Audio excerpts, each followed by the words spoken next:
Franchement, tu ne trouves pas que les réseaux sociaux prennent beaucoup de place dans nos vies? Si c'est vrai que parfois, ça devient envahissant, surtout quand on passe des heures sans s'en rendre compte. Honnêtement, je me dis souvent que je devrais limiter mon temps d'écran, mais ce n'est pas si simple. Je comprends ce que tu veux dire. On commence juste à regarder une vidéo et finalement, on y reste toute la soirée. Exactement. En réalité, les algorithmes sont conçus pour capter notre attention le plus longtemps possible. Oui, et personnellement, ça me fait réfléchir sur la manière dont on consomme l'information. C'est vrai que tout va très vite. On voit des dizaines de contenus en quelques minutes. Du coup, on prend moins le temps d'analyser ou de vérifier les sources. Et ça peut favoriser la désinformation, tu vois. Certaines rumeurs circulent très rapidement. Absolument. Mais en même temps, les réseaux sociaux permettent aussi de rester connecté avec ses proches. Oui, surtout quand on vit loin de sa famille. Ça crée un sentiment de proximité. Honnêtement, je pense que tout dépend de l'usage qu'on en fait. Je suis d'accord. Si on les utilise avec modération, ça peut être bénéfique. Le problème, c'est la comparaison constante avec les autres.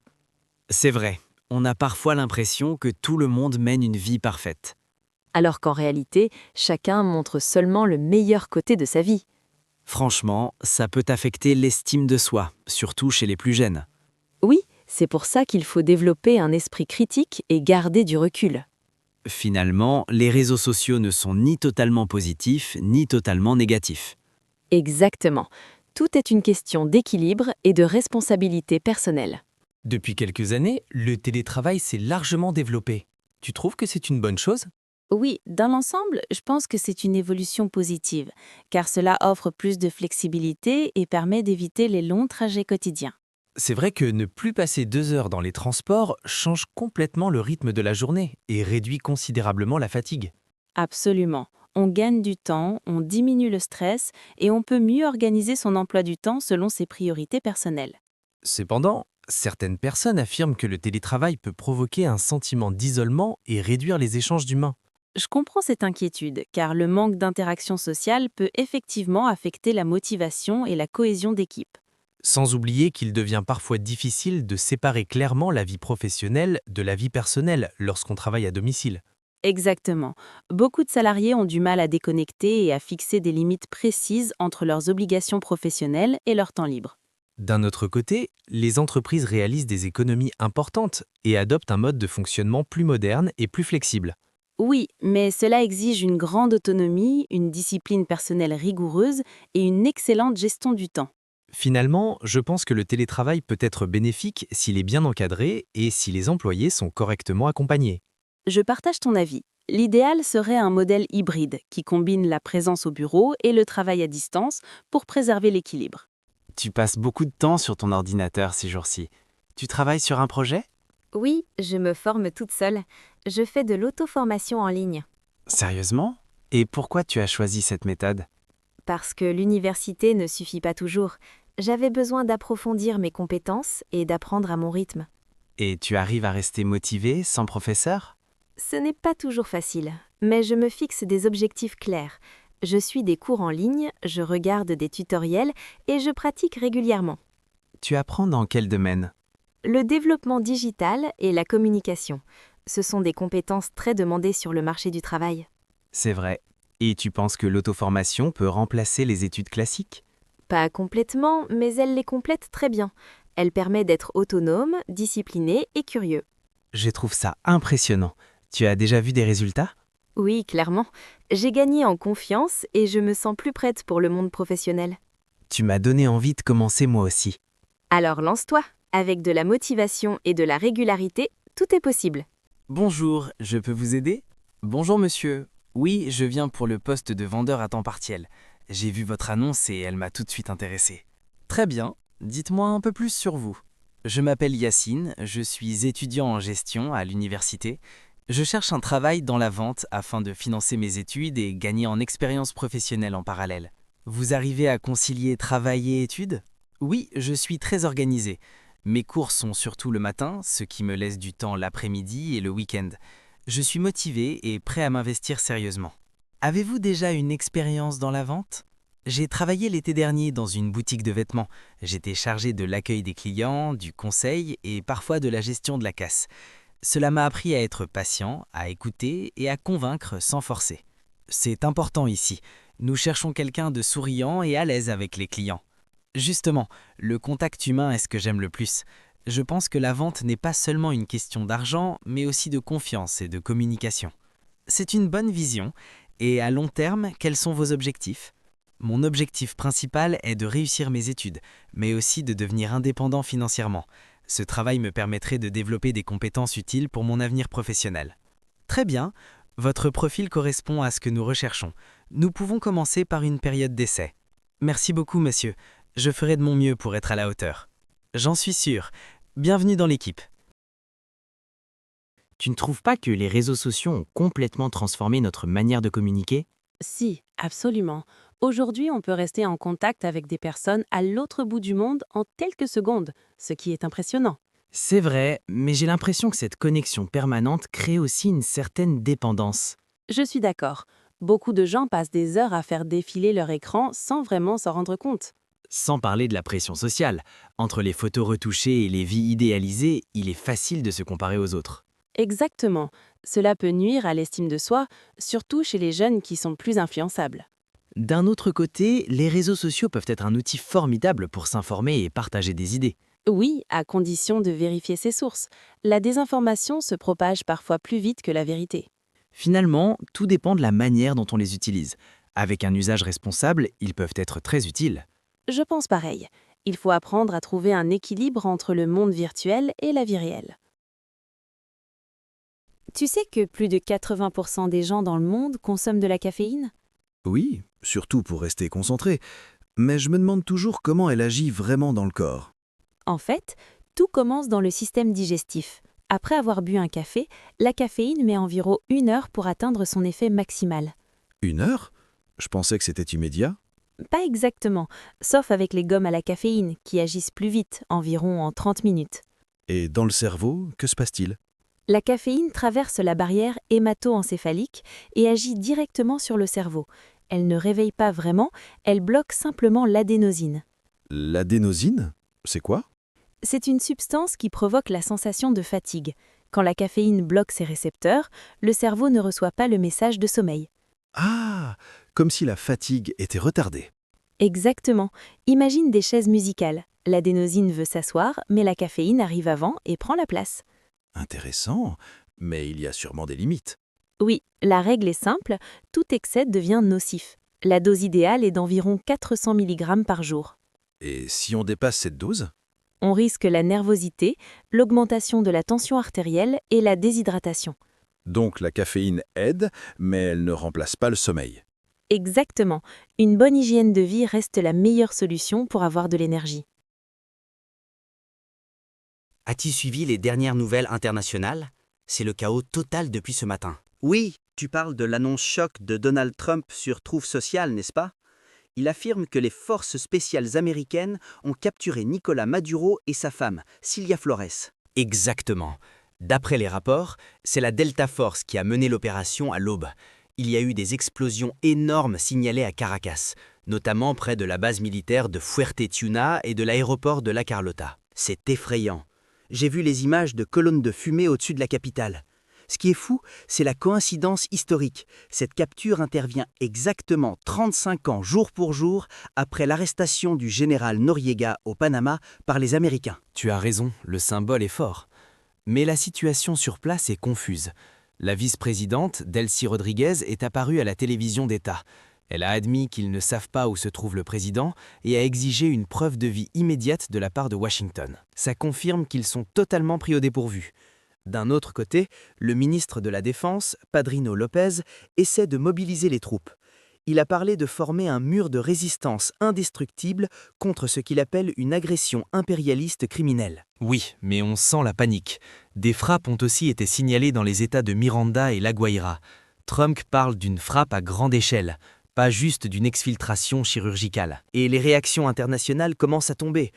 Cuba et Iran ont déjà condamné l'attaque, parlant de violation de souveraineté. C'est un tournant majeur. Si Maduro est vraiment aux États-Unis pour être jugé, c'est la fin du chavisme tel qu'on le connaît. C'est clair. Pour l'instant, c'est l'incertitude totale. Les rues de Caracas sont vides ou paniquées, et tout le monde attend de voir si les États-Unis vont diffuser des images de Maduro détenu. Tu ne trouves pas que les réseaux sociaux ont complètement transformé notre manière de communiquer? Si, absolument. Aujourd'hui, on peut rester en contact avec des personnes à l'autre bout du monde en quelques secondes, ce qui est impressionnant. C'est vrai, mais j'ai l'impression que cette connexion permanente crée aussi une certaine dépendance. Je suis d'accord. Beaucoup de gens passent des heures à faire défiler leur écran sans vraiment s'en rendre compte. Sans parler de la pression sociale. Entre les photos retouchées et les vies idéalisées, il est facile de se comparer aux autres. Exactement. Cela peut nuire à l'estime de soi, surtout chez les jeunes qui sont plus influençables. D'un autre côté, les réseaux sociaux peuvent être un outil formidable pour s'informer et partager des idées. Oui, à condition de vérifier ses sources. La désinformation se propage parfois plus vite que la vérité. Finalement, tout dépend de la manière dont on les utilise. Avec un usage responsable, ils peuvent être très utiles. Je pense pareil. Il faut apprendre à trouver un équilibre entre le monde virtuel et la vie réelle. Bonjour, je peux vous aider? Bonjour monsieur. Oui, je viens pour le poste de vendeur à temps partiel. J'ai vu votre annonce et elle m'a tout de suite intéressé. Très bien, dites-moi un peu plus sur vous. Je m'appelle Yacine, je suis étudiant en gestion à l'université. Je cherche un travail dans la vente afin de financer mes études et gagner en expérience professionnelle en parallèle. Vous arrivez à concilier travail et études? Oui, je suis très organisé. Mes cours sont surtout le matin, ce qui me laisse du temps l'après-midi et le week-end. Je suis motivé et prêt à m'investir sérieusement. Avez-vous déjà une expérience dans la vente? J'ai travaillé l'été dernier dans une boutique de vêtements. J'étais chargé de l'accueil des clients, du conseil et parfois de la gestion de la casse. Cela m'a appris à être patient, à écouter et à convaincre sans forcer. C'est important ici. Nous cherchons quelqu'un de souriant et à l'aise avec les clients. Justement, le contact humain est ce que j'aime le plus. Je pense que la vente n'est pas seulement une question d'argent, mais aussi de confiance et de communication. C'est une bonne vision. Et à long terme, quels sont vos objectifs? Mon objectif principal est de réussir mes études, mais aussi de devenir indépendant financièrement. Ce travail me permettrait de développer des compétences utiles pour mon avenir professionnel. Très bien, votre profil correspond à ce que nous recherchons. Nous pouvons commencer par une période d'essai. Merci beaucoup, monsieur. Je ferai de mon mieux pour être à la hauteur. J'en suis sûr. Bienvenue dans l'équipe. Marc, tu as vu la dernière vidéo du DA-7 sur le F-35? C'est absolument fascinant. Il déconstruit totalement l'idée que l'on se fait d'un avion de chasse moderne. Le F-35, c'est l'avion américain qui coûte une fortune, non? J'imagine qu'à ce prix-là, c'est l'engin le plus rapide et le plus agile du monde. Justement, c'est là tout le paradoxe. En réalité, sur le papier, il est moins rapide et moins maniable que de vieux avions comme le F-4 Phantom ou même le Rafale français. Si on parle de vitesse pure ou d'acrobatie aérienne, il n'est pas impressionnant. Attends, je ne te suis pas. Si je suis un pilote et que j'ai un ennemi derrière moi, la vitesse est cruciale, non? Pourquoi tout le monde veut l'acheter alors? Parce que la guerre a changé de paradigme. On n'est plus à l'époque des chevaliers, où l'on se battait en duel visuel, ce qu'on appelle le dogfight. Aujourd'hui, nous sommes à l'ère des ninjas. Le but n'est pas d'être fort, mais d'être invisible. Invisible? Tu veux dire la furtivité? Exactement. Le design du F-35, avec ses angles brisés et ses matériaux spéciaux, permet de dévier les ondes radar. Dans la vidéo, il explique que sur un radar ennemi, cet avion énorme apparaît de la taille d'une balle de golf. L'idée, c'est de frapper l'ennemi avant même qu'il ne sache que tu es là. D'accord, donc c'est une cache-cache mortelle. Mais à part se cacher, qu'est-ce qu'il a de si spécial? C'est là que ça devient un peu effrayant. Ce n'est plus vraiment un avion, c'est un ordinateur volant. La véritable force, c'est la fusion de données.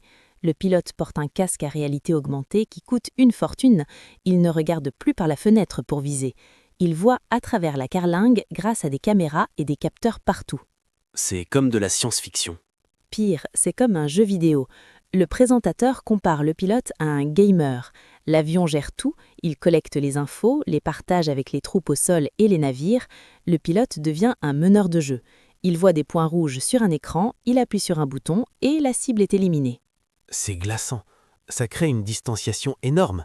Si le pilote ne voit plus la réalité du terrain mais seulement des pixels, est-ce qu'il réalise vraiment la gravité de ses actes? C'est exactement la conclusion éthique de la vidéo. Cette technologie entraîne une déshumanisation du conflit. Tuer devient aussi simple et émotionnellement neutre que d'éliminer un PNG, personnage non joueur, dans un jeu. On perd la notion de culpabilité, même si les dégâts au sol sont dévastateurs, comme on le voit malheureusement dans des zones de conflit actuelles. Et tout le monde a accès à cette technologie? Non, c'est très verrouillé par les États-Unis. D'ailleurs, fait intéressant, Israël est le seul pays autorisé à modifier le logiciel interne de l'avion pour y intégrer ses propres technologies. Cela montre bien l'importance géopolitique de cet appareil. Ce n'est pas juste une machine, c'est un outil de domination par l'information. Eh bien, ça fait réfléchir. On est loin de l'image romantique de l'as de l'aviation avec son écharpement. Tout à fait. Aujourd'hui, celui qui gagne, ce n'est pas le plus courageux, c'est celui qui a le meilleur processeur. Tu as vu la pluie aujourd'hui? Beaucoup de gens se plaignent, mais moi je trouve que c'est une très bonne chose. Oui, moi aussi. On oublie souvent que la pluie est essentielle pour la nature et pour notre vie quotidienne. Exactement. Pour commencer, la pluie est très importante pour l'environnement. Elle permet aux plantes, aux arbres et aux forêts de pousser naturellement. Sans pluie, les sols deviennent secs et la biodiversité disparaît. Elle aide aussi à lutter contre la désertification, surtout dans les régions arides. Et en agriculture, son rôle est fondamental. Les agriculteurs dépendent de la pluie pour irriguer leurs champs. Oui, une bonne saison pluvieuse améliore la qualité des récoltes, aide les graines à germer et assure la sécurité alimentaire. La pluie est aussi indispensable pour les ressources en eau. Elle recharge les nappes phréatiques, les rivières et les barrages. Cette eau est utilisée pour boire, pour l'irrigation, pour l'industrie et pour l'hygiène quotidienne. Sans pluie, les pénuries d'eau seraient fréquentes. On parle moins de son impact sur l'énergie, mais la pluie permet aussi de produire de l'électricité hydraulique. Exactement, c'est une énergie renouvelable et propre qui réduit la dépendance aux énergies fossiles. Il y a également un impact positif sur la santé. Après la pluie, l'air devient plus propre. Oui, la pluie élimine la poussière et la pollution, ce qui améliore la qualité de l'air et protège les voies respiratoires. La pluie joue aussi un rôle important dans la régulation du climat. Elle rafraîchit l'atmosphère pendant les fortes chaleurs. Elle fait partie du cycle de l'eau, qui est essentiel pour maintenir l'équilibre climatique de la planète. Enfin, la pluie a un impact économique important, surtout pour l'agriculture et l'énergie. Tout à fait. Elle favorise le développement économique, crée des emplois et améliore les conditions de vie des populations. Finalement, la pluie n'est pas un problème, mais une véritable richesse naturelle. Oui, il faut apprendre à la respecter et à gérer l'eau de manière responsable pour l'avenir. Salut Marc, tu as vu des films récemment? Salut Léa. Oui, j'ai regardé Inception hier soir. C'est un film de science-fiction avec beaucoup d'action et des effets spéciaux incroyables. Et toi? Oh, Inception, c'est un classique. Moi, je préfère les films dramatiques, comme La La Land. J'adore la musique et les émotions fortes. Oui, La La Land est magnifique. Mais moi, je suis plus fan des films d'aventure comme Le Seigneur des Anneaux. L'histoire est épique et les paysages sont à couper le souffle. C'est vrai, c'est un chef-d'œuvre. Et les acteurs sont excellents. Tu aimes les comédies aussi? Oui, j'aime bien les comédies légères comme Intouchables. C'est drôle et touchant à la fois. Exactement. Ce film montre une belle amitié. Et les dialogues sont très naturels. Tout à fait. Et toi, tu as un film culte que tu regardes souvent? Oui, Le Parrain. C'est un film de gangster avec une histoire complexe et des personnages fascinants. Ah, un grand classique. Les scènes sont mémorables. On devrait regarder un film ensemble un jour. Excellente idée. On pourrait choisir un film qui mélange action et émotion. Parfait. On aura beaucoup à discuter après. Bonjour à tous, merci d'être présents pour cette réunion. Bonjour, quel est l'objectif principal de la réunion? Il s'agit de prendre une décision concernant le nouveau projet. Avons-nous analysé les avantages et les risques? Oui, une étude a été réalisée et les résultats sont encourageants. Dans ce cas, quelles sont les prochaines étapes? Nous devons définir un plan d'action clair et réaliste. Qui sera responsable du suivi? Le chef de projet coordonnera l'équipe. Très bien, je suis prêt à m'impliquer davantage. Parfait, votre engagement est apprécié. Merci pour votre confiance. Salut Karim, tu es encore sur ton téléphone? Oui, juste 5 minutes. Je regarde mes notifications. Tu dis toujours ça et tu passes 1 heure. C'est vrai, mais les réseaux sociaux sont addictifs. Tu préfères scroller plutôt que parler avec moi? Pas du tout, mais je veux répondre aux messages. Et les vidéos? Tu ne peux pas t'arrêter de les regarder. Elles sont courtes et drôles, je perds la notion du temps. Tu devrais faire une pause et déconnecter un peu. Tu as raison, je vais poser mon téléphone. Enfin, on peut discuter tranquillement. D'accord, promis, après cette dernière notification. Incorrigible. Tu te souviens de la vie avant les réseaux sociaux? Oui, on se parlait vraiment, sans regarder un écran. Maintenant, même au café, tout le monde regarde son téléphone. Exactement. On partage plus de photos que de conversations. Et on vérifie les likes toutes les 5 minutes. Quand il n'y a pas de like, on doute de soi. C'est fou comme une application peut influencer l'humeur. Oui, parfois ça motive, parfois ça décourage. Tu as déjà pensé à faire une détox digitale? J'y pense souvent, mais je n'arrive jamais à commencer. On pourrait essayer ensemble, un week-end sans téléphone.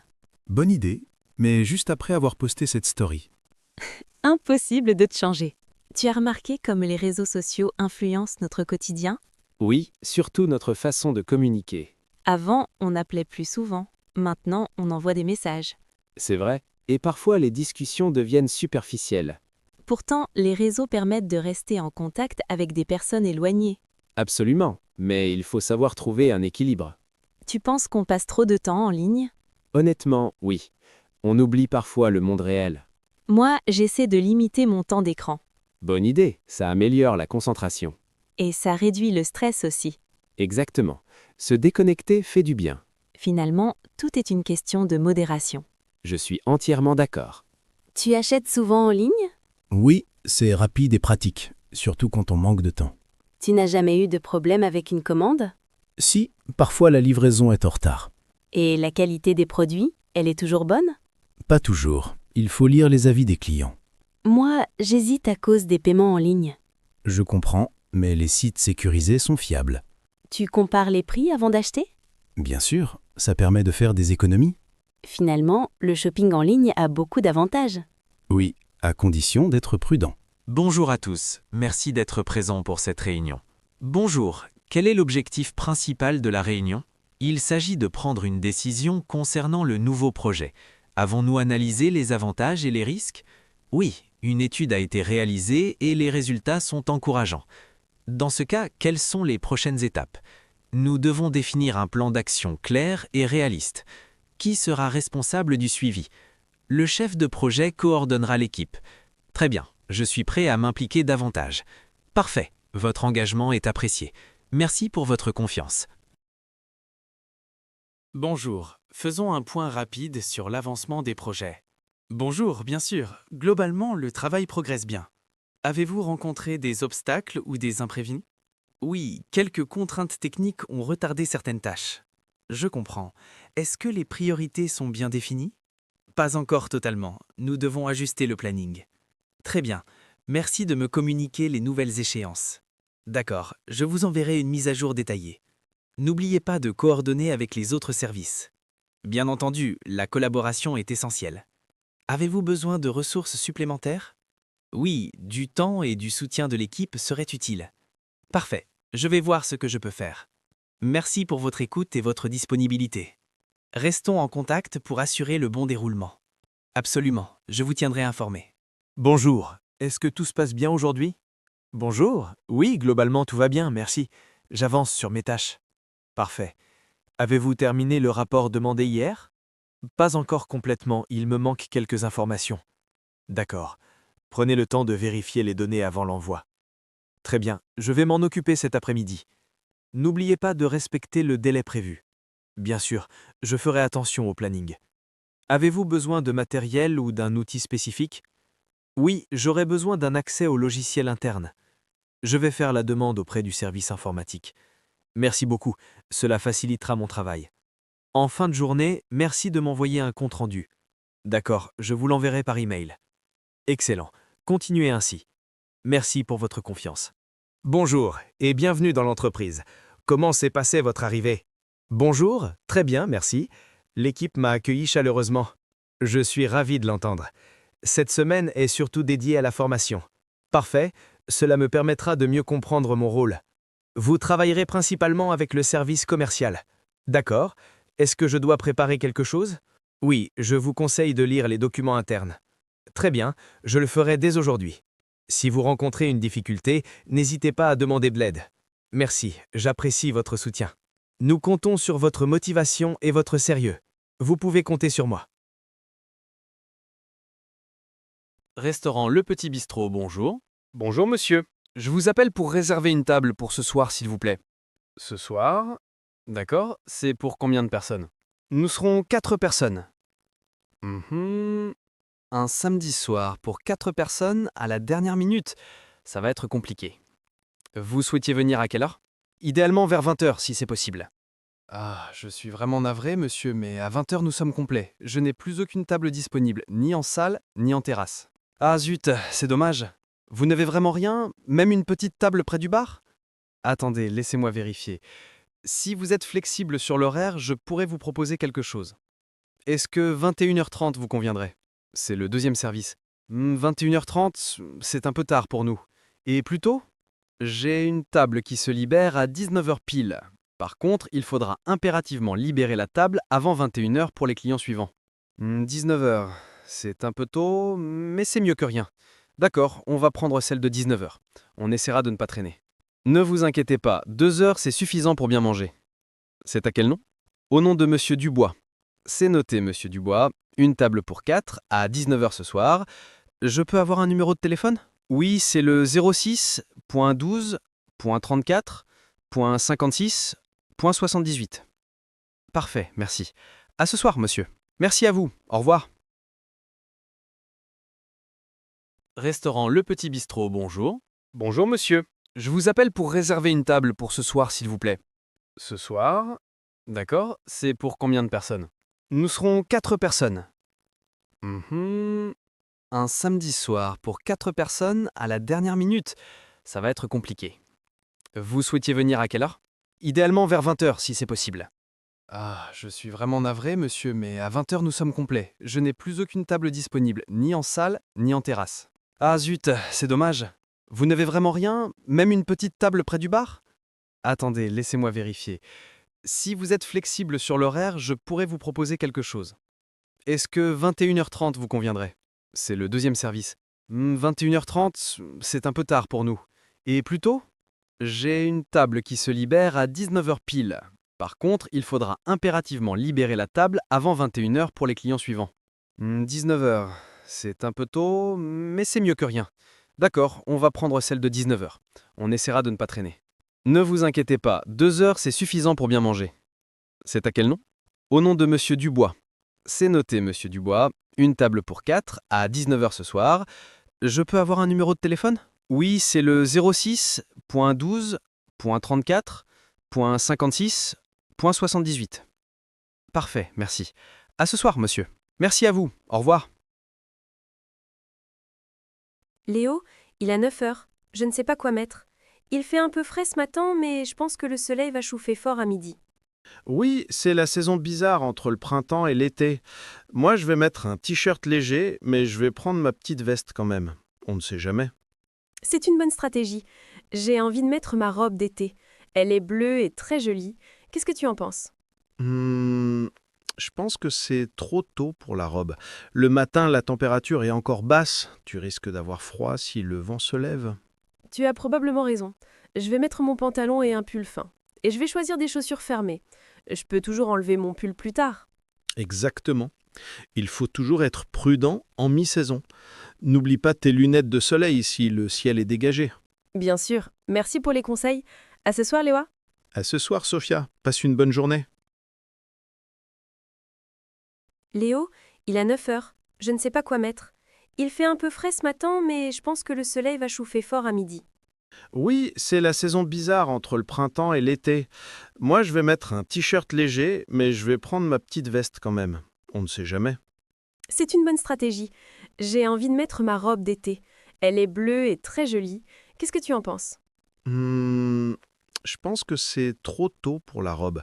Le matin, la température est encore basse. Tu risques d'avoir froid si le vent se lève. Tu as probablement raison. Je vais mettre mon pantalon et un pull fin. Et je vais choisir des chaussures fermées. Je peux toujours enlever mon pull plus tard. Exactement. Il faut toujours être prudent en mi-saison.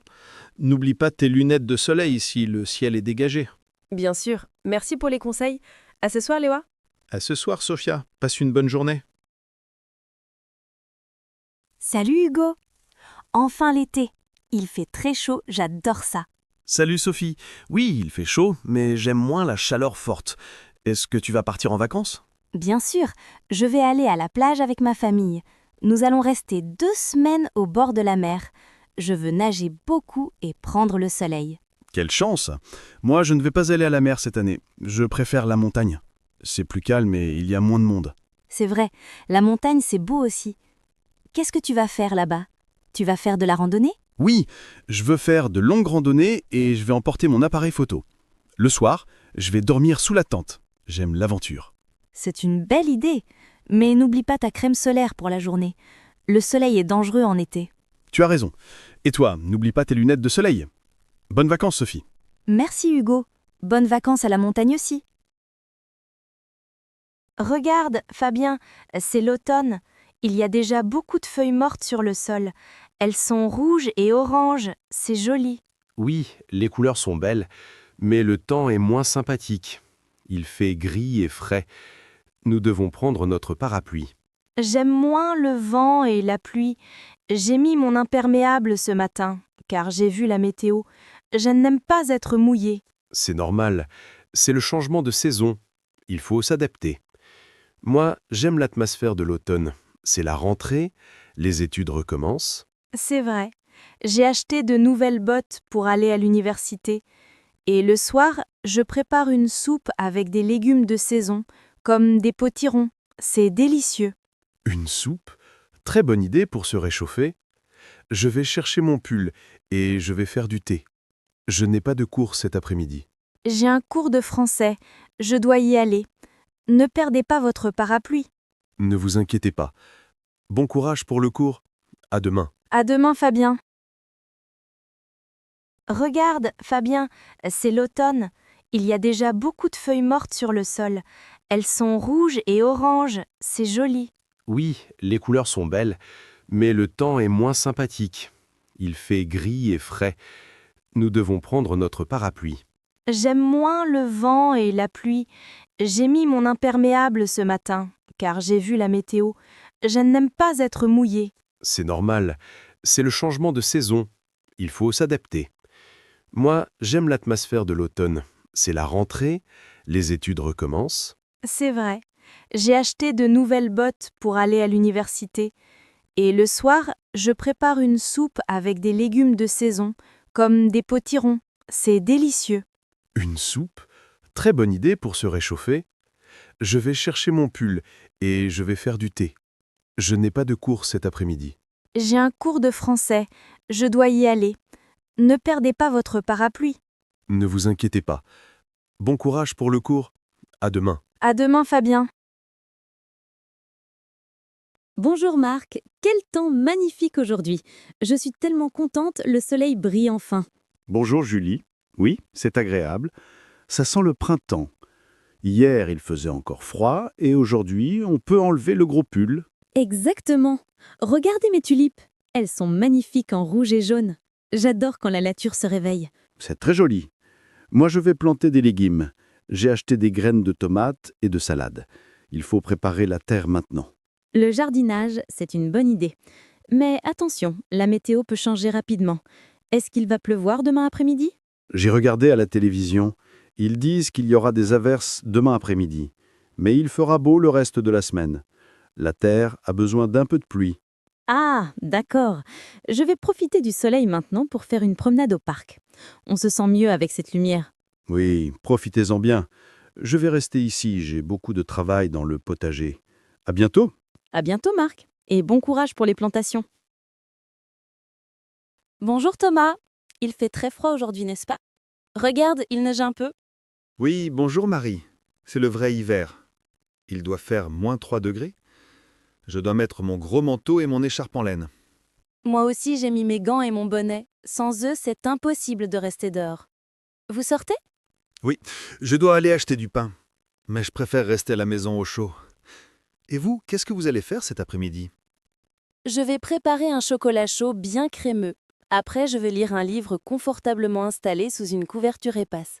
C'est l'activité parfaite pour l'hiver. Quelle bonne idée. Ça, c'est le meilleur de l'hiver. Moi, je vais revenir vite. Ensuite, je vais regarder un film à la télévision avec ma famille.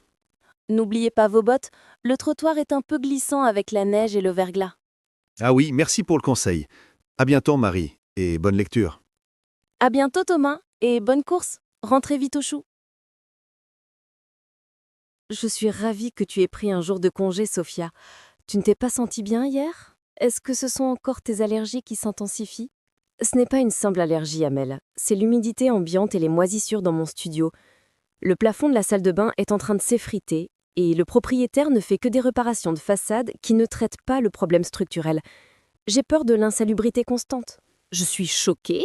Tu travailles ici, tu participes à l'économie locale. Comment peux-tu vivre dans ces conditions? C'est une injustice criante. Pourquoi ne changes-tu pas d'endroit? Changer pour aller où? Nous sommes 3 dans 20 mètres carrés. Mon loyer est déjà un fardeau financier lourd, même pour un taudis. Pour trouver un logement décent ici, il faudrait que mon salaire soit doublé. Je suis piégée dans la précarité énergétique et l'habitat indigne. Mais quand je vois les façades flamboyantes des immeubles du centre-ville, on a l'impression que la ville est florissante. On ne voit jamais cette misère invisible. C'est une dichotomie terrible entre l'opulence affichée et cette réalité du mal-logement pour les gens qui travaillent. Exactement. Le surpeuplement des logements est une conséquence directe de la raréfaction des petites surfaces abordables. On me demande d'être performante au travail, mais comment être productive quand on n'a pas un espace salubre et serein pour se reposer? C'est une équation impossible. Tu as raison, c'est une question de dignité. Il faudrait que les autorités sanctionnent plus sévèrement les propriétaires de ces logements passoires thermiques et insalubres. La rénovation énergétique doit être une obligation légale, pas une option. Ce serait un début. J'aimerais juste pouvoir vivre dans un endroit qui n'aggrave pas ma santé, sans devoir m'exiler en périphérie lointaine. Le droit à l'habitat décent est l'un des plus grands défis sociétaux de notre époque. Tu as l'air épuisée ce matin, Sarah. J'ai vu aux informations que le RER était encore en délestage. Combien de temps as-tu perdu aujourd'hui dans les transports en commun? 2h15, sans compter le bus jusqu'à la gare. C'est une constante affliction. Mon temps de navette quotidien est de presque 4 heures. Je me lève à l'aube et je rentre quand il fait nuit. Ma maison n'est devenue qu'un dortoir fonctionnel. C'est un sacrifice colossal pour quelques mètres carrés supplémentaires, non? Tu perds un temps précieux pour ta vie personnelle, ton sport, tes loisirs. Ce temps incompressible de transport a un impact direct sur ta santé psychique. Bien sûr, mais je n'ai pas le choix. Avec le prix du mètre carré en centre-ville, je n'aurais pu m'offrir qu'un micro-logement exigu. Là où je suis, mon appartement est spacieux. Il y a un petit jardin pour mes enfants.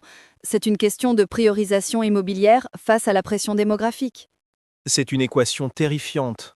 Mais as-tu vraiment calculé le coût total de cette distance? L'abonnement au transport, le prix de l'essence si tu prends la voiture, l'usure psychologique. Ton pouvoir d'achat réel n'est-il pas finalement obéré par ces dépenses annexes et cette fatigue? C'est une démonstration implacable. C'est vrai que la baisse de productivité au travail et l'irritabilité en soirée sont des conséquences délétères. La banlieue est censée être plus abordable, mais elle exige un tribut en temps et en énergie. C'est le coût caché de l'étalement urbain. N'y a-t-il pas d'option de télétravail plus fréquente dans ton service pour alléger ce fardeau? Même un jour de plus par semaine serait une amélioration substantielle de ton quotidien. J'essaye de négocier 2 jours, mais le management a une réticence archaïque face au travail à distance. Pour l'instant, je suis condamnée à cette transhumance pendulaire. J'espère juste qu'il y aura une amélioration structurelle des infrastructures de transport rapide à l'avenir. Monsieur Victor, votre inertie politique face à l'urgence sociale est scandaleuse. Le droit au logement opposable est inscrit dans la loi. Pourquoi la municipalité n'active-t-elle pas immédiatement les procédures de réquisition des milliers de logements vacants détenus par les banques et les fonds d'investissement? Madame Héloïse, je comprends votre indignation, mais la réalité institutionnelle est bien plus complexe qu'un simple claquement de doigts. La réquisition est un outil légalement encadré par des procédures administratives longues, souvent contestées en justice. Notre priorité est de construire, pas d'engager des batailles juridiques qui nous coûtent des années d'immobilisme. C'est une fausse excuse pour masquer votre soumission au lobby immobilier. Le marché est défaillant et l'offre privée ne suffit plus. Il faut une intervention massive et volontariste des pouvoirs publics. La construction de logements sociaux, HLM, doit être accélérée et les barrières administratives levées. Nous faisons face à des contraintes budgétaires draconiennes. La construction de logements sociaux nécessite des garanties d'emprunt de la collectivité et un subventionnement important, sans parler de l'acquisition foncière qui devient prohibitive dans cette zone. Nous travaillons sur la densification et la régulation des prix, mais ces changements sont progressifs. La progressivité est le nom poli de l'inaction. Des familles entières dorment à la rue ou sont dans des situations de mal-logement qui compromettent leur santé et leur avenir. Le profit spéculatif ne devrait jamais primer sur la dignité humaine. C'est une question d'éthique républicaine. L'éthique est au cœur de nos préoccupations. C'est pourquoi nous lançons un programme de mobilisation des propriétaires institutionnels pour qu'ils mettent leur logement inoccupé à disposition via des baux solidaires, avec des avantages fiscaux en contrepartie. C'est une approche de coopération plutôt que de confrontation. La coopération n'a jamais résolu l'urgence. Nous continuerons d'exercer une pression citoyenne pour que vous assumiez pleinement votre devoir de garantie et que le droit au logement devienne enfin une réalité tangible et non une simple chimère constitutionnelle.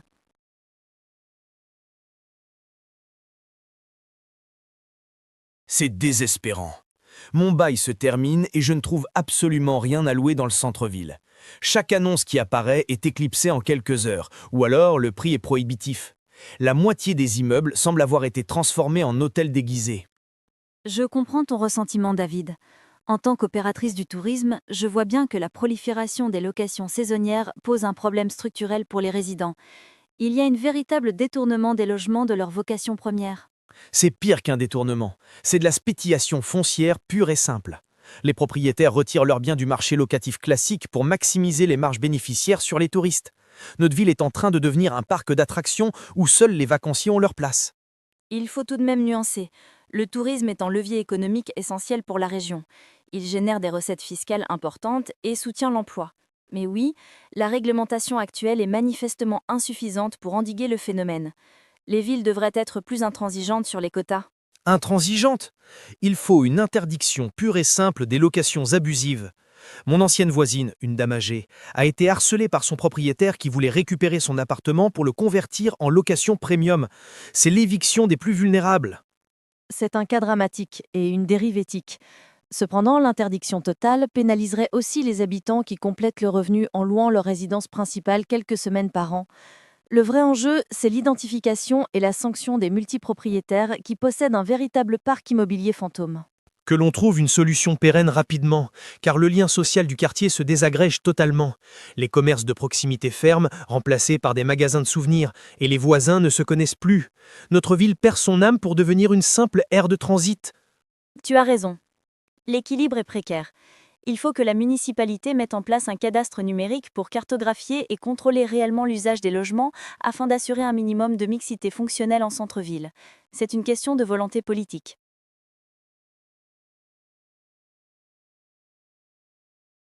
C'est désespérant. Mon bail se termine et je ne trouve absolument rien à louer dans le centre-ville. Chaque annonce qui apparaît est éclipsée en quelques heures, ou alors le prix est prohibitif. La moitié des immeubles semblent avoir été transformés en hôtels déguisés. Je comprends ton ressentiment, David.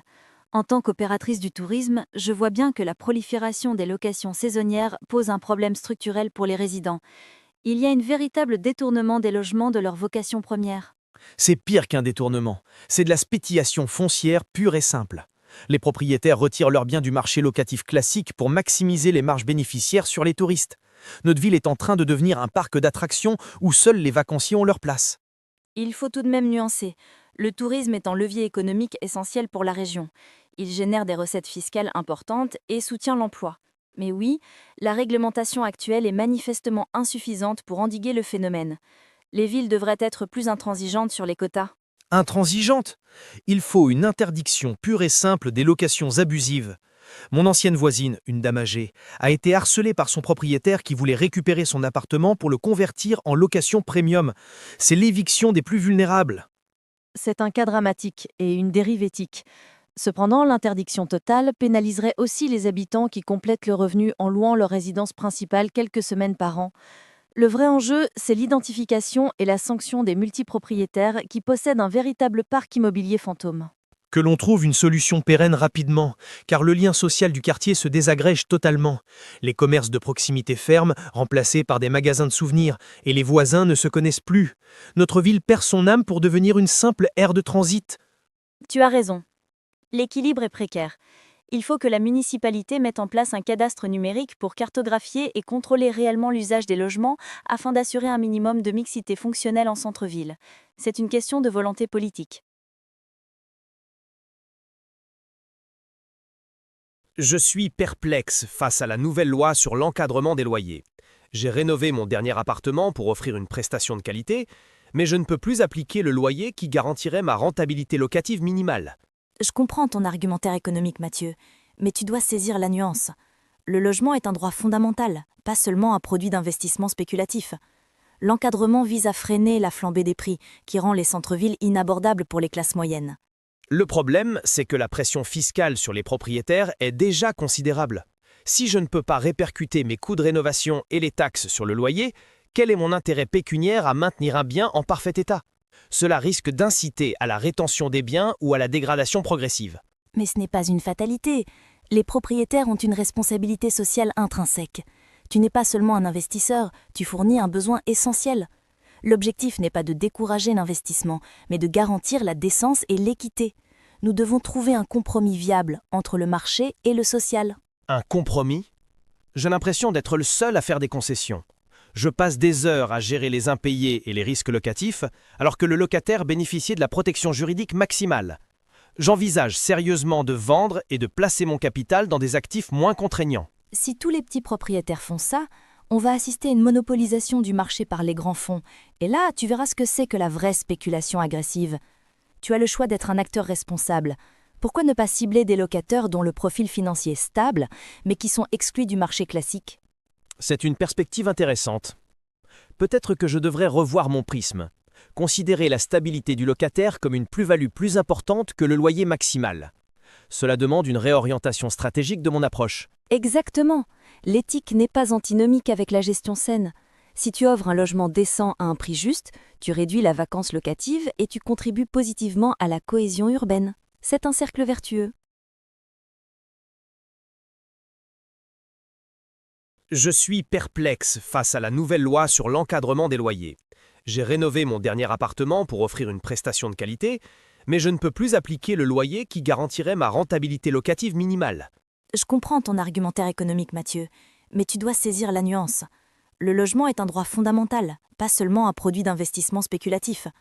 L'encadrement vise à freiner la flambée des prix, qui rend les centres-villes inabordables pour les classes moyennes. Le problème, c'est que la pression fiscale sur les propriétaires est déjà considérable. Si je ne peux pas répercuter mes coûts de rénovation et les taxes sur le loyer, quel est mon intérêt pécuniaire à maintenir un bien en parfait état ? Cela risque d'inciter à la rétention des biens ou à la dégradation progressive. Mais ce n'est pas une fatalité. Les propriétaires ont une responsabilité sociale intrinsèque. Tu n'es pas seulement un investisseur, tu fournis un besoin essentiel. L'objectif n'est pas de décourager l'investissement, mais de garantir la décence et l'équité. Nous devons trouver un compromis viable entre le marché et le social. Un compromis ? J'ai l'impression d'être le seul à faire des concessions. Je passe des heures à gérer les impayés et les risques locatifs, alors que le locataire bénéficiait de la protection juridique maximale. J'envisage sérieusement de vendre et de placer mon capital dans des actifs moins contraignants. Si tous les petits propriétaires font ça, on va assister à une monopolisation du marché par les grands fonds. Et là, tu verras ce que c'est que la vraie spéculation agressive. Tu as le choix d'être un acteur responsable. Pourquoi ne pas cibler des locataires dont le profil financier est stable, mais qui sont exclus du marché classique ? C'est une perspective intéressante. Peut-être que je devrais revoir mon prisme. Considérer la stabilité du locataire comme une plus-value plus importante que le loyer maximal. Cela demande une réorientation stratégique de mon approche. Exactement. L'éthique n'est pas antinomique avec la gestion saine. Si tu offres un logement décent à un prix juste, tu réduis la vacance locative et tu contribues positivement à la cohésion urbaine. C'est un cercle vertueux. Franchement, c'est un luxe inouï d'avoir une politique de télétravail intégrale. J'ai gagné en flexibilité horaire et mon bilan carbone s'est considérablement amélioré. Je trouve une vraie plénitude à gérer mon temps. Je t'envie ton optimisme. Pour moi, le télétravail est devenu une camisole numérique. Je n'ai plus aucune césure entre mon espace professionnel et ma vie privée. C'est une dichotomie qui a totalement disparu. Mais c'est une question d'organisation personnelle. Il faut faire preuve de discipline intrinsèque. Je respecte un rituel matinal et je sanctuarise lors de ma pause méridienne. Ça t'aide à ne pas te laisser submerger. Je n'y arrive pas. Je suis en surcharge informationnelle constante. Je suis sollicitée par des emails tardifs et j'ai le sentiment de devoir rester joignable en permanence. L'autonomie dont tu parles se transforme en auto-exploitation chez moi. C'est insidieux. Tu décris un manque de limites claires. Ton employeur respecte-t-il le droit à la déconnexion? C'est une prérogative légale. Tu devrais être intransigeante sur tes horaires. Je le sais, mais il y a la pression implicite de l'équipe. De plus, l'isolement social est lourd. J'ai un besoin viscéral d'échanger en personne. La communication asynchrone par chat ne remplace pas l'émulation collective du bureau. C'est vrai que le côté relationnel est un désagrément, mais tu peux compenser. As-tu essayé de co-travailler dans un espace de coworking une fois par semaine pour retrouver une dynamique sociale? Peut-être. Pour l'instant, je me sens dans une prison dorée. J'ai le confort de mon foyer, mais la dilution de mes frontières m'épuise. Il faut que je redéfinisse mon périmètre. Franchement, c'est un luxe inouï d'avoir une politique de télétravail intégrale. J'ai gagné en flexibilité horaire et mon bilan carbone s'est considérablement amélioré. Je trouve une vraie plénitude à gérer mon temps.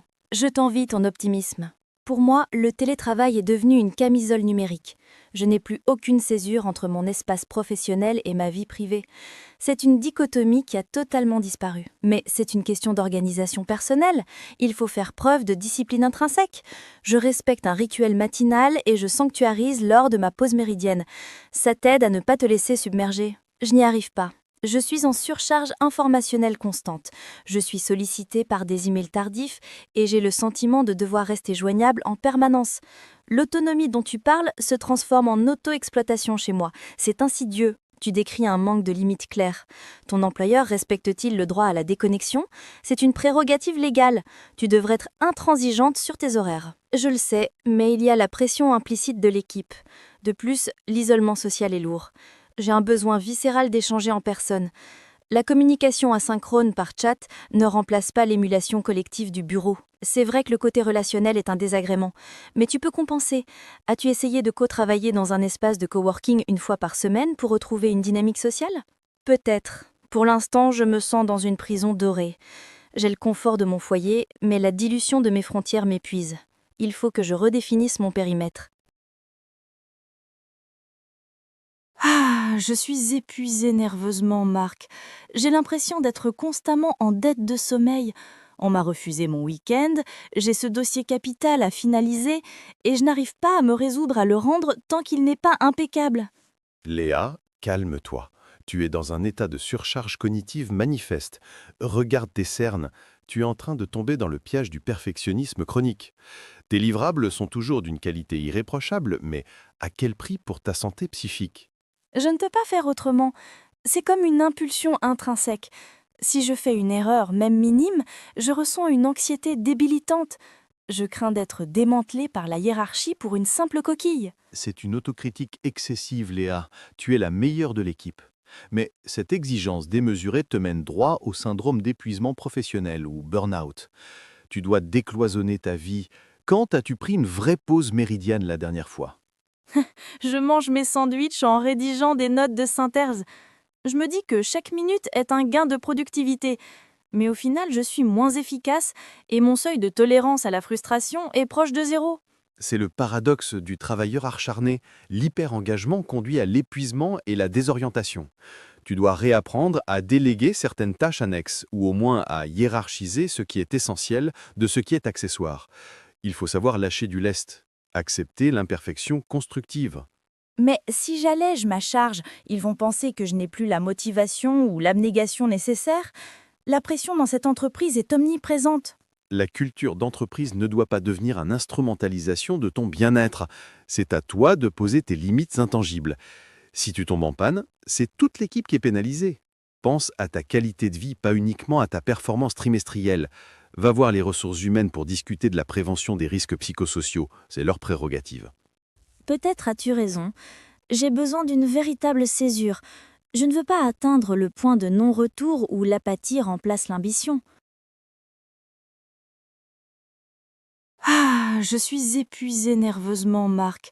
J'ai l'impression d'être constamment en dette de sommeil. On m'a refusé mon week-end, j'ai ce dossier capital à finaliser et je n'arrive pas à me résoudre à le rendre tant qu'il n'est pas impeccable. Léa, calme-toi.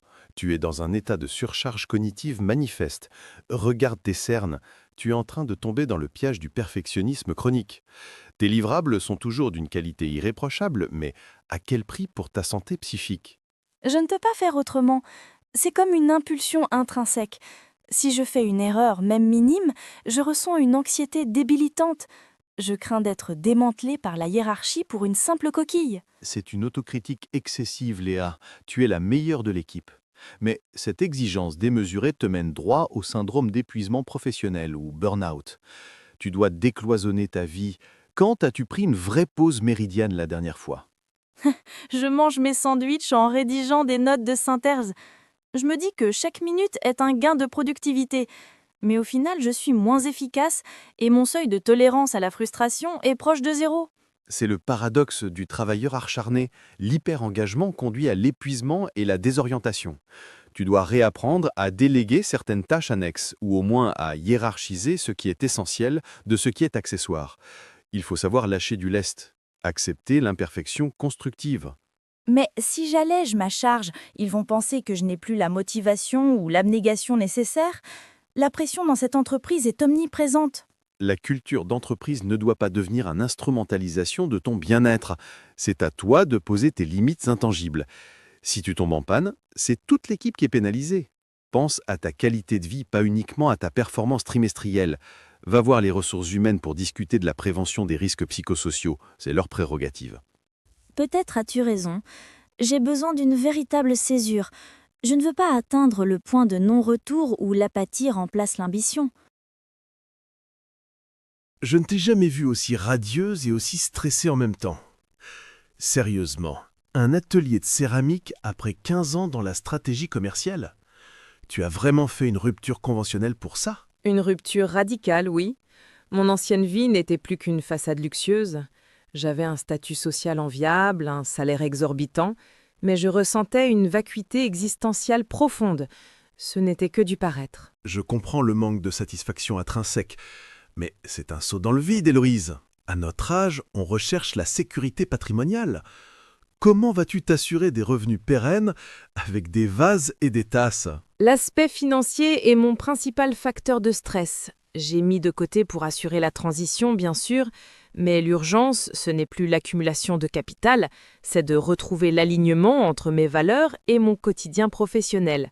Le prix de cette sérénité est une diminution drastique de mon train de vie. Tu parles d'alignement. Est-ce que ce n'est pas juste la fuite d'une trop grande pression? J'ai peur que tu idéalises l'entrepreneuriat artisanal, qui est tout aussi impitoyable en termes d'heures de travail. La pression est différente. Avant, c'était l'obligation de performance pour des actionnaires. Maintenant, ce sera l'exigence de qualité pour mes clients. L'un est un joug, l'autre est une vocation. Le travail manuel me procure un apaisement que les tableaux de bord ne m'ont jamais donné. C'est une thérapie concrète. Je dois admettre que ton enthousiasme retrouvé est contagieux. Il faut une sacrée abnégation pour abandonner tout ce que tu avais construit. C'est presque un acte de résistance à la dictature de la réussite. C'est une introspection forcée, Julien. À 40 ans, on ne peut plus se permettre de vivre en pilote automatique. Je change de paradigme. Je troque mon costume de dirigeante pour un tablier couvert de terre. C'est le prix de l'authenticité. Alors, je te souhaite tout le succès dans ta nouvelle entreprise. Promets-moi juste de ne pas devenir une ermite créative. On fêtera ta première exposition. Je ne t'ai jamais vue aussi radieuse et aussi stressée en même temps. Sérieusement, un atelier de céramique après 15 ans dans la stratégie commerciale? Tu as vraiment fait une rupture conventionnelle pour ça? Une rupture radicale, oui. Mon ancienne vie n'était plus qu'une façade luxueuse. J'avais un statut social enviable, un salaire exorbitant, mais je ressentais une vacuité existentielle profonde. Ce n'était que du paraître. Je comprends le manque de satisfaction intrinsèque, mais c'est un saut dans le vide, Héloïse. À notre âge, on recherche la sécurité patrimoniale. Comment vas-tu t'assurer des revenus pérennes avec des vases et des tasses? L'aspect financier est mon principal facteur de stress. J'ai mis de côté pour assurer la transition, bien sûr, mais l'urgence, ce n'est plus l'accumulation de capital, c'est de retrouver l'alignement entre mes valeurs et mon quotidien professionnel. Le prix de cette sérénité est une diminution drastique de mon train de vie. Tu parles d'alignement. Est-ce que ce n'est pas juste la fuite d'une trop grande pression?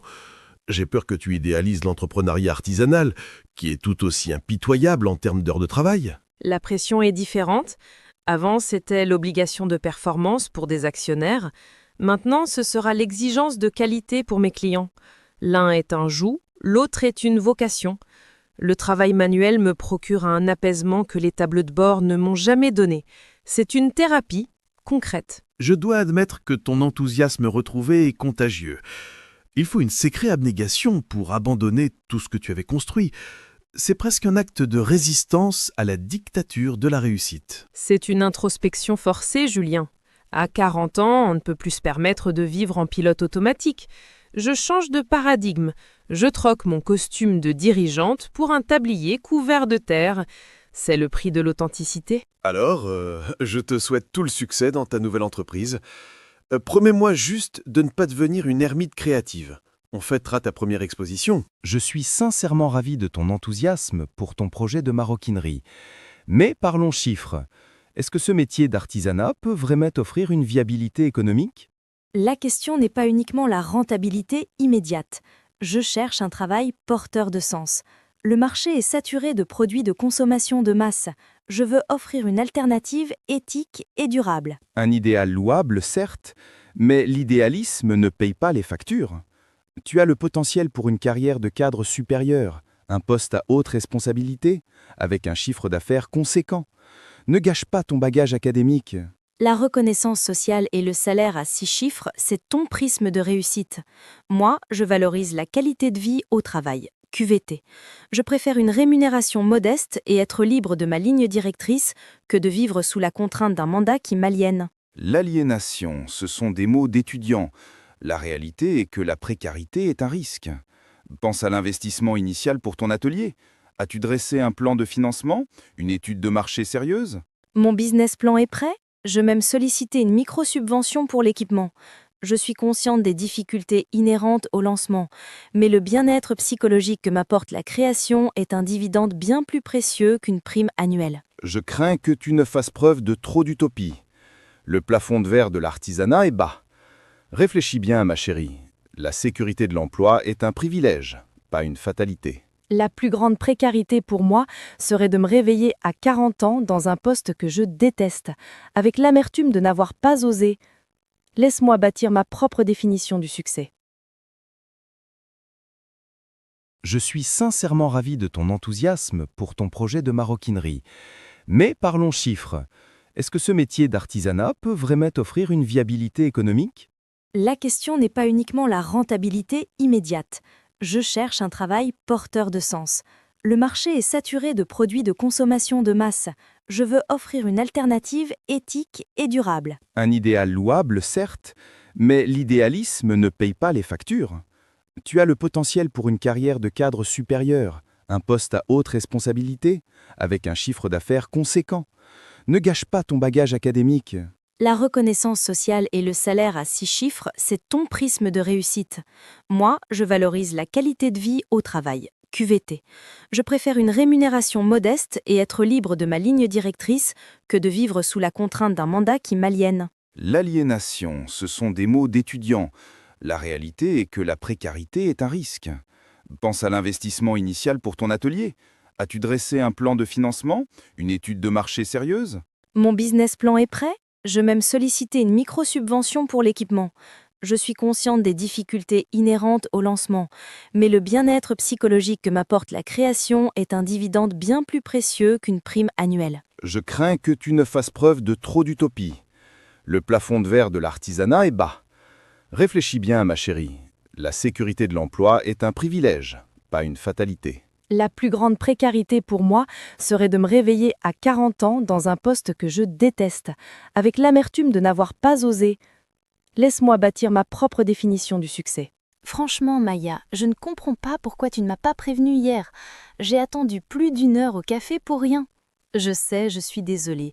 J'ai eu un contretemps imprévu avec mon stage et mon téléphone était à plat. Oui, mais ce n'est pas la première fois. Tu sais que je déteste perdre mon temps. Tu exagères un peu, non? Je ne l'ai pas fait exprès. Et puis, je t'ai expliqué dès que j'ai pu. Peut-être, mais j'avais l'impression que tu ne tenais pas à ce rendez-vous. Ça m'a blessée. Calmement. Nora, tu comptes énormément pour moi. Tu es ma meilleure amie. Si je t'ai laissé tomber hier, ce n'était vraiment pas volontaire. Tu sais, je réagis vite, je prends les choses trop à cœur. En réalité, ça m'a énervée parce que j'attendais ce moment avec toi. Sorry. Donc tu étais fâchée parce que tu tiens à moi? Exactement. Alors, faisons la paix. On ne va quand même pas se brouiller pour un malentendu. D'accord, mais promets-moi qu'à l'avenir, tu trouveras un moyen de me prévenir, même avec un simple message. Promis juré. Et pour me faire pardonner, je t'invite au resto ce soir. Tu sais comment me convaincre. Allez, affaire réglée.